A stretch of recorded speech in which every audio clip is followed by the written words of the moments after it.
चाचा एक पानी की बोतल देना। दुकानदार चुपचाप बिना एक भी शब्द बोले दो बोतलें मेज पर रख देता है।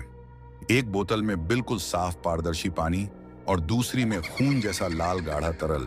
गोपाल ये सब देखकर डर जाता है, चौंक कर पूछता है, ये लाल तरल पानी जैसा क्या है चाचा? दुकानदार का चेहरा एक पल को और भयानक हो जाता है। वह धीमे स्वर में कहता है, आपकी प्यास किस चीज की है, खून की या बस पानी की? गोपाल की आंखें फटी रह गईं। उस लाल तरल में कोई परछाई तैरती दिखी, जैसे किसी की आत्मा बोतल में कसमसा रही हो।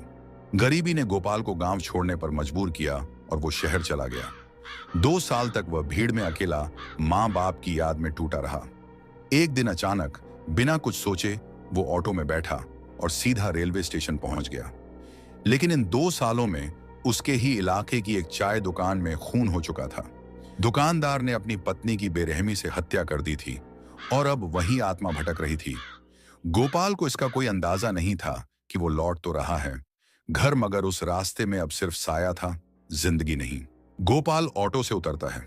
ऑटो की लाइट धीमी जल रही है, आसपास कोई नहीं है। दूर कहीं से कुत्ते के रोने की आवाज आती है। भैया स्टेशन आ गया, ये लो आपके पैसे। साहब, आप सच में इसी स्टेशन पे उतरना चाहते हैं? क्यों, क्या हुआ? यहाँ पिछले कुछ महीनों से कुछ ठीक नहीं है। शाम के बाद कोई नहीं आता। गोपाल मुस्कुराता है, हल्के से बात को नजरअंदाज करता है। थक गया हूँ भाई, 2 साल बाद अपने गांव जा रहा हूँ। घर याद आ रहा था बस। तो जल्दी टिकट ले लीजिए और कोशिश कीजिए कि ट्रेन आने से पहले प्लेटफॉर्म पर अकेले मत रहिएगा। ठीक है भैया, मैं अब चलता हूँ। गोपाल जैसे ही मुड़कर स्टेशन के गेट की ओर बढ़ता है, पीछे से तेज हवा चलती है और ऑटो खुद ब खुद स्टार्ट होकर तेज आवाज के साथ वहां से निकल जाता है। गोपाल चौंकता है, पलट कर देखता है, लेकिन वहां अब कोई नहीं है। गोपाल प्लेटफॉर्म पर पहुंचते ही चारों ओर नजर दौड़ाता है। चारों ओर वीरानी पसरी है। गोपाल अपना बैग लेकर वह बेंच पर बैठ जाते हैं।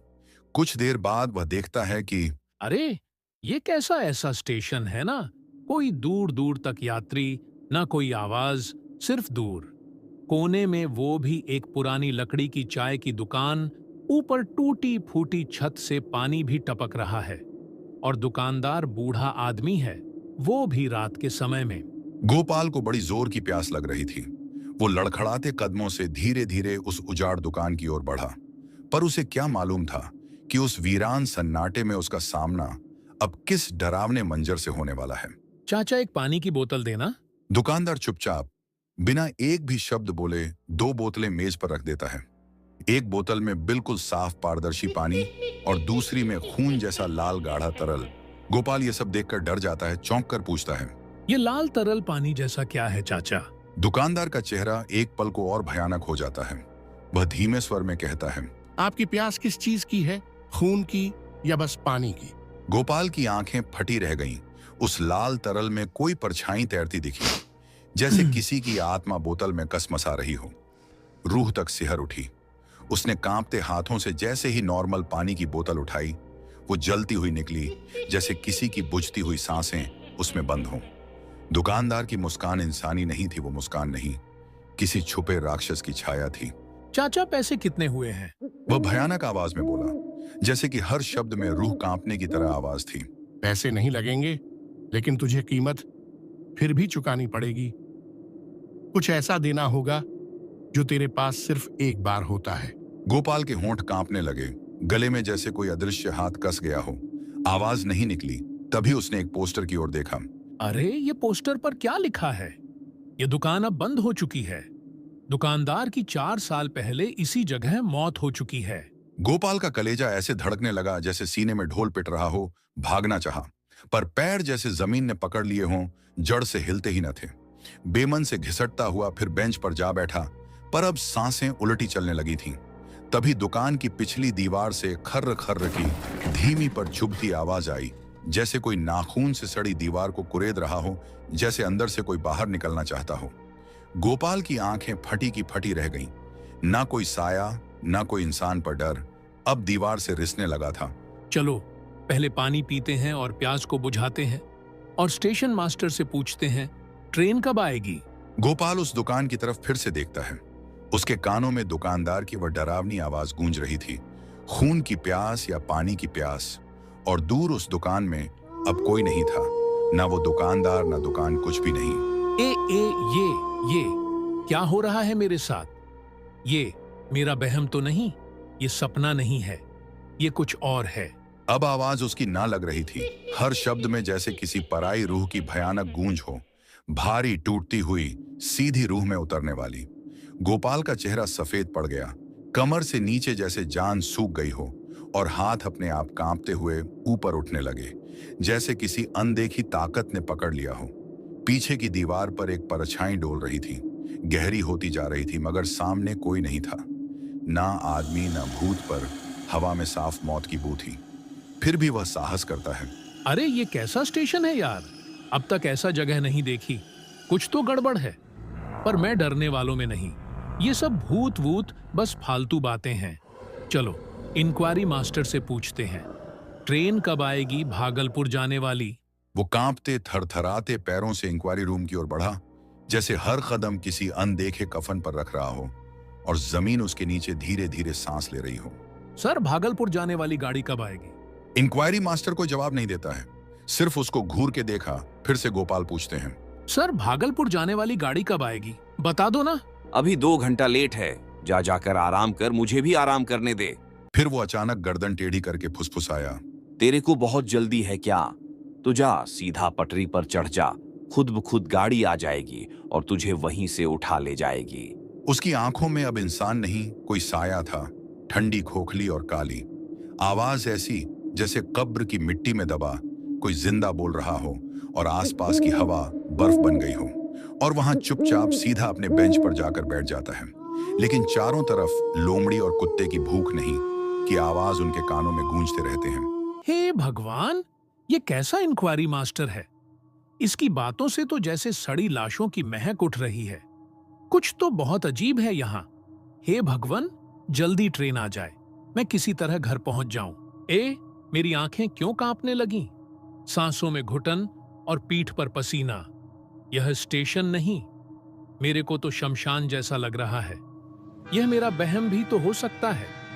अरे ट्रेन की आवाज आ रही है, शायद ट्रेन आ रही है।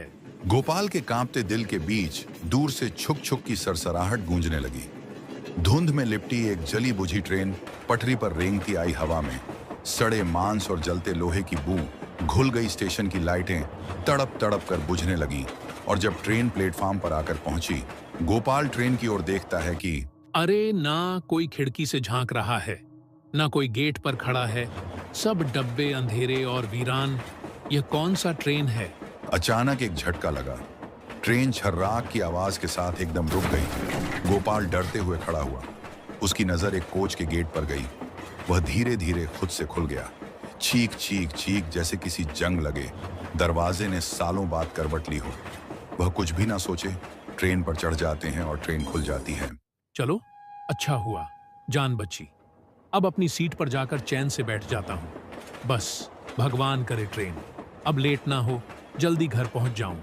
गांव की मिट्टी की खुशबू, माँ के हाथ की रोटी, कितना कुछ याद आ रहा है। मेरा सीट नंबर है, हाँ 30। बस अब और कुछ नहीं चाहिए, बस घर। गोपाल डिब्बे के अंदर जाता है। अंदर घुप अंधेरा, झपकती लाइटें, दीवारों पर सीलन, सीटों पर जमी धूल। डिब्बा ऐसा लग रहा था जैसे सालों से कोई चढ़ा ही नहीं। एक सड़ी हुई बदबू और हवा में अजीब सी नमी तैर रही थी। पूरा डिब्बा सुनसान, भुरभुरा, सड़ चुका लग रहा है। वह आगे बढ़ता है धीरे धीरे धड़कते दिल के साथ। से ही अपनी सीट नंबर के पास आता है। वह एक लड़की को देखता है, खिड़की की ओर चुपचाप टेक लगाई हुई बैठी है। चलो अब जान पर जान बची। कोई तो ट्रेन में है। मैं ट्रेन के हालात देखकर यह सोच रहा था कि ट्रेन में कोई नहीं है, सिर्फ मैं अकेला हूं। थोड़ी देर बाद सफेद कपड़े, भीगे बाल और चारों ओर फैलती एक अजीब ठंडी सरसराहट, जैसे हवा नहीं कोई परछाई रेंग रही हो। गोपाल की सांसें अटक जाती हैं। वो कुछ पूछता नहीं, बस जहां था वहीं जम सा जाता है। और तभी खिड़की का पर्दा बिना हवा के झटके से उड़ने लगता है, जैसे किसी अनदेखे ने जोर से खींचा हो। पूरा डिब्बा बर्फ सा ठंडा पड़ जाता है। सांस लेना मुश्किल और खामोशी इतनी भारी जैसे वक्त थम गया हो। अरे बहन, तुम कहाँ जाओगी? वह लड़की कुछ नहीं बोलती है, सिर्फ खिड़की की ओर टक्के हुए रहती है। फिर से गोपाल बोलता है, अरे बहन, तुम कहाँ जाओगी? तुम्हें कुछ हुआ है क्या? बताओ ना। फिर लड़की धीरे धीरे गर्दन घुमाती है। चेहरा अंधेरे में आधा छुपी हुई आवाज बेहद धीमी, टूटी और अंदर तक चीरने वाली। मैं जहाँ जा रही हूँ वहां से कोई लौट कर नहीं आता। क्या तुम भी मेरे साथ चलोगे? तुम्हें मजा आएगा। इतना कहकर वो फिर से खिड़की की ओर घूरने लगी। तभी गोपाल के पीछे की लाइट टिमटिमाने लगती है। ट्रेन में रखा घड़ी का पेंडुलम रुक जाता है और दूर कोई चीख सुनाई देती है। गोपाल का कलेजा कांप उठा, मगर हिम्मत बांध के सीट पर जम गया। डर भगाने के लिए वो थरथराती आवाज में गाने लगा। डर मत रे मनवा, रात की बात है, छाया दिखे तो समझ लई, धोखा मात्र है अंखिया, मूंद के गाले चुपचाप, भूत प्रेत भागे, जब दिल हो नापाक साफ, चल अकेला, हिम्मत बना के, भूत भी कांपे सच्चे मन के आगे। तभी डब्बे का दरवाजा धीमे से चर रर वर की आवाज करता है। एक लंबा काला कोट पहने टीटी अंदर आता है, लेकिन उसका चेहरा इंसान जैसा नहीं लगता। बड़ी बड़ी आंखें जिनमें अंदर तक लाल लाल नसें फट रही हैं और पलकों की जगह जैसे काली झुर्रियों का जाल बिछा हो। उसकी आवाज कांपती नहीं, कांपाने लगती है। टिकट्स निकाल, एक सर्प जैसी फुफकार। अरे मैंने कभी तो ऐसा टीटी नहीं देखा, इसको तो देखने में अजीब लग रहा है। टिकट है ना? बिना टिकट के जो इस डिब्बे में चढ़ा वो या तो मंजिल तक पहुंचा नहीं या फिर कभी उतरा ही नहीं। टिकट दिखाइए, कहीं तुम भी तो नहीं हो बिना मंजिल वाले मुसाफिर। जैसे ही ये आवाज गोपाल के कानों में पड़ी, उसका पूरा शरीर सुन्न पड़ गया। उसकी उंगलियां ठंडी पड़ गईं। दिल की धड़कनें इतनी तेज हो गईं जैसे कोई अंदर से दरवाजा पीट रहा हो। और उसका टिकट देखकर टीटी बोलता है, टिकट तो सही है, लेकिन ये डिब्बा, ये रात और ये सफर सब कुछ वैसा नहीं जैसा दिखता है। क्यों, क्या मतलब है आपका? हर टिकट एक मंजिल तक पहुंचाता है, लेकिन कुछ टिकट सिर्फ अधूरी कहानियां छोड़ जाते हैं, जैसे पिछली बार हुआ था। तभी पास में बैठी लड़की भयानक और डरावनी आवाज में बोलती है, इस डिब्बे से जो गया है ना, वो कभी लौट कर नहीं आया। अब तेरी बारी है, तैयार हो जा। अगला स्टेशन तेरी रूह का आखिरी सफर हो सकता है। तभी लड़की की गर्दन झटके से उठती है। उसके होंठों से फटी हुई सड़ी सी हंसी फूटती है। ये हंसी नहीं, कब्र से उठती चीत्कार थी। दीवारें थरथराईं, खिड़की कांपी, गोपाल का खून सूखने लगा। टीटी एक पल को पीछे मुड़ता है, फिर धुएं में घुलकर गायब हो जाता है। तभी सामने बैठा लड़की धीमे गलती हुई आवाज में बोला, भैया अब तेरी बारी हो डिब्बा, ना छोड़ा तो अगला स्टेशन सीधा शमशान हुई। गोपाल की सांस अटक जाती है। लड़की खड़ा होती है, पर उसकी परछाई कहीं नहीं दिखती। अरे मैं तो मजाक कर रही थी। मैं क्यों डरूंगा? तुम थोड़ी भूत हो, मैं यह सब नहीं मानता हूं। तभी एक स्टेशन आ जाता है और गाड़ी वहां पर रुक जाती है और गोपाल देखता है कि स्टेशन में कोई भी नहीं है। एकदम सुनसान। गोपाल थोड़ा घबरा जाता है। तभी एक आदमी आता है। रात के 12 बज चुके थे। दूसरे डिब्बा की ओर से एक खाना वाला आया। ओ भयानक और देखने में अजीब था, और उसकी आवाज भी अलग अंदाज की थी। बाबू खाना ले लो, आज की स्पेशल डिश है, गरम गरम अभी अभी काटा है। गोपाल चौंक कर उसकी थाली की तरफ देखता है। थाली में कुछ अजीब हड्डियां, लाल रोटी और चटनी जैसी लहू लहू चीजें। गोपाल यहां देखकर चौंक जाते हैं। वह ऐसा खाना कभी नहीं देखा था। क्या क्या खाने में है? चिकन है बाबू, बड़ा ताज़ा है, आदमी के हाथ से बना नहीं, आदमी से बना है। गोपाल की सांस रुक सी जाती है, आंखें फटी रह जाती हैं। खाना वाला हंसता है, लेकिन उसकी हंसी इंसान की नहीं, भूतों की गूंजती चीख जैसी होती है। ट्रेन फिर से एक स्टेशन पर रुक जाती है, लेकिन वह स्टेशन पर कोई रोशनी नहीं थी। चारों तरफ जंगल, ना कोई स्टेशन का नाम साइन बोर्ड पर लिखा था। क्या हुआ, ले लो बाबू, आपके लिए खास मैंने बनाया है, नहीं लिया तो अगली बार तुम्हारा नंबर है। गोपाल को भूख भी लगा था। बहुत जोर से वह तुरंत हाँ कह दिया। हाँ भैया, तब मुझे एक रोटी दे दो और चटनी दे दो। उसे वहां देकर वह धीरे धीरे पीछे हटता है और ट्रेन के धुंध में गुम हो जाता है। लेकिन उसकी गूंजती आवाज अब भी कानों में रह जाती है। खाना ले लो, खाना ले लो, आदमी का ताजा मांस गरम गरम। बहुत दिन हो गए माँ तेरे हाथ की रोटी खाए हुए। यहाँ पेट तो भरता है, पर वो सुकून नहीं मिलता जो तेरी रोटी में था। घी से ज्यादा ममता लगाती थी तू। जैसे ही उसने खाना शुरू किया, उसकी नजर सीधी प्लेट पर गई। रोटी की जगह वहां पड़े थे कटे हुए मांस के लोथड़े और चटनी नहीं, लहूलुहान लाल रंग का गाढ़ा तरल जो किसी ताजा जख्म से टपकते खून जैसा लग रहा था। बदबू इतनी तेज थी कि सांस लेना मुश्किल हो गया। उसका दिल धक धक करने लगा और एक सिहरन रीढ़ तक दौड़ गई। हे भगवान, ये क्या देख रहा हूं? यह रोटी है नहीं, यह तो जैसे किसी मृत देह की झुलसी हुई चमड़ी हो, सड़ी हुई, काली और दुर्गंध से भरी। और यह चटनी, यह तो रक्त है गाढ़ा, ताजा, मानो अभी किसी की गर्दन काटकर कटोरी में भर दिया गया हो। उसमें तैरते मांस के टुकड़े और ऊपर जमी झाग जैसे मौत का अंतिम उबाल हो। तभी पीछे से एक ठंडी फुसफुसाहट आती है। खा लो, गोपाल बहुत गर्म है, अभी अभी निकाला गया है। और साथ में सड़ी हुई हंसी गूंजती है। अरे, मैं अभी तो थोड़ी देर पहले रोटी के बदले बदबूदार कटे हुए मांस और कुछ अलग सा देखा। फिर से ये रोटी और टमाटर लाल चटनी कैसे बन गई? ये मुझे क्या हो रहा है? क्या मैं अंदर से भयभीत हो गया हूं? ये मेरे को क्या हो रहा है? बहुत जोर से प्यास लगा है। तभी पास में बैठी लड़की गोपाल से कुछ पूछती है। तुम्हें ये खाना सच में रोटी चटनी लग रही थी? गोपाल घबराकर उसकी ओर देखने लगा। उसके चेहरे पर अजीब सी सफेदी थी, जैसे किसी ने जान चूस ली हो। बाल भीगे हुए और आंखें बिना पलक झपकाए सीधे गोपाल की प्लेट को घूर रही थीं। फिर से वह पलटकर खिड़की की ओर देखने लगी। यह सब देखकर गोपाल और घबरा जाता है और उसकी प्यास और बढ़ जाती है। तभी एक पानी वाला दूसरे डिब्बा से आवाज लगाकर आ रहा है। उसकी आवाज ऐसा लग रहा था कैसे किसी जिंदा आदमी को जला रहा है। पानी ले लो, पानी ताजा है, अभी निकाला है। एक जिंदा की प्यास बुझाएगा और दूसरा मरे हुए को जिंदा कर देगा। आवाज गोपाल के कानों में ऐसी उतरी जैसे किसी ने जलता हुआ लोहे का तार भीतर डाल दिया हो। वह कांपते हुए देखता है, सामने एक अधजला आदमी, चेहरा पिघली मोम सा, आंखें राख जैसी सुनी, हाथ में 2 बोतलें, एक में साफ पानी, दूसरी में गाढ़ा लाल काला तरल जो खुद में सांस लेता लग रहा था। गोपाल का गला सूख गया, होंठ फटे, डर से पसीना टपकने लगा। कांपती आवाज में गोपाल बस इतना कह सका, भाई पानी दे दो।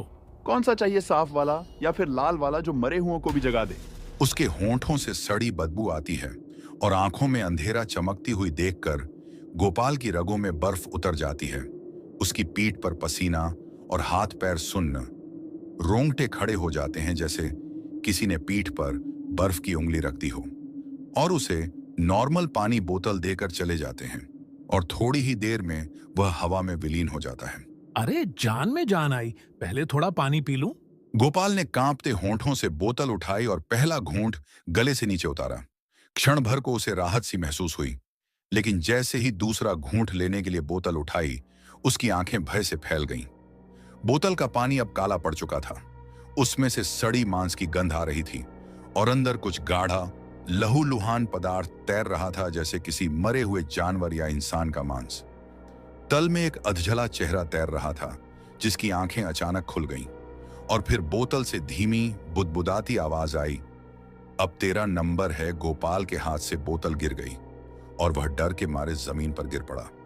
आवाज जैसे उसके गले में ही घुट गई हो। तभी उसके मुंह से एक जोरदार चीख निकली, आ! और गोपाल की तभी नींद खुल जाती है। हे भगवान, कैसा भयानक सपना देख लिया मैंने। जैसे कोई भूत सीने पर चढ़कर दबा रहा हो। दिल तो ऐसे धड़क रहा है जैसे अभी फट जाएगा। गोपाल राहत का सांस लेते हैं और पानी पीकर बोलता है, हे भगवान, कहीं ये कोई बुरा संकेत तो नहीं? चलो, जान पर जान बची। यह नींद में था, अगर यह सही में होता तो मेरा क्या हाल होता? देखा आपने लापरवाही का नतीजा। सपना हो या सच, डर हमेशा दिल पर वार करता है। और अगर वक्त रहते होश में न आए तो अगली बार यह सपना नहीं, हकीकत बन सकता है। सोच लो, क्या तुम तैयार हो उस दरवाजे के खुलने के लिए? अब आप बताइए, क्या आपके साथ भी ऐसा डरावना सपना कभी हुआ है? नीचे कमेंट में लिखकर जरूर बताइए। हो सकता है आपका सपना किसी और को चेतावनी दे दे। अगला पार्ट देखने के लिए रश्मि टून्स के साथ बने रहें।